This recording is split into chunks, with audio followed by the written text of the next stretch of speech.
Lesson 5, Creating Presentation. In this chapter, we have done question number 1, 2 and 3. Now today we will do question number 4 and 5.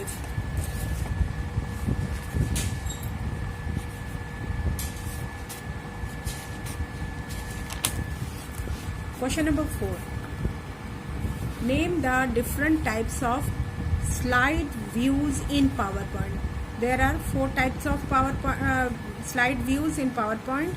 Number 1 is normal view, number 2 is slide sorter view, and third is notes page view, and fourth is reading view.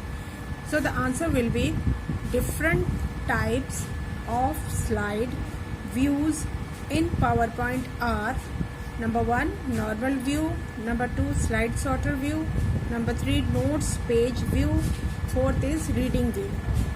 After this, question number 5.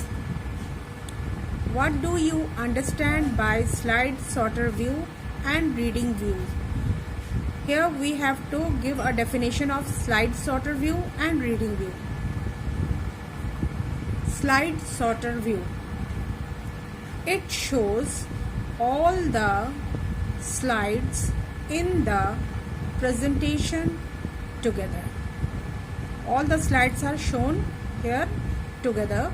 This view is used to rearrange the slides and add special effects to the slides. Now next one is reading view. It is used to see how a presentation will run as a slide show. This view runs the presentation in a separate window.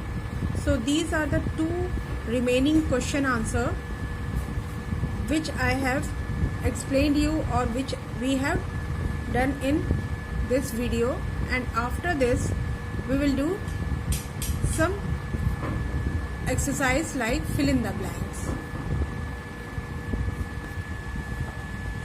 Fill in the blanks. A presentation is a collection of dash arranged in a particular order.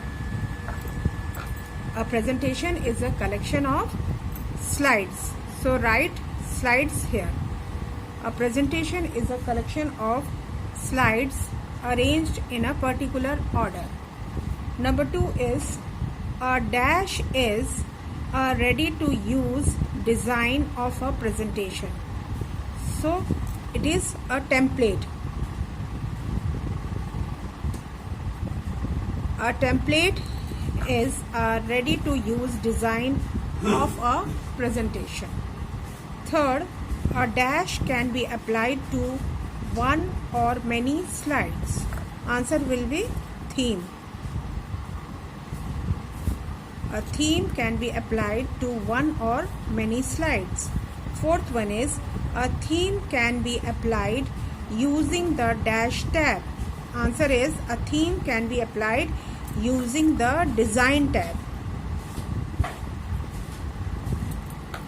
I am repeating it. First one is a presentation is a collection of slides arranged in a particular order. Number 2, a template is a ready to use design of a presentation. Number 3, a theme can be applied to one or many slides. Fourth, a theme can be applied using the design tab. So these are the fill in the blanks which you have to do in your copy. Today we have done question answer, remaining 2 questions and answer, and this fill in the blanks, do it in your copy. Thank you.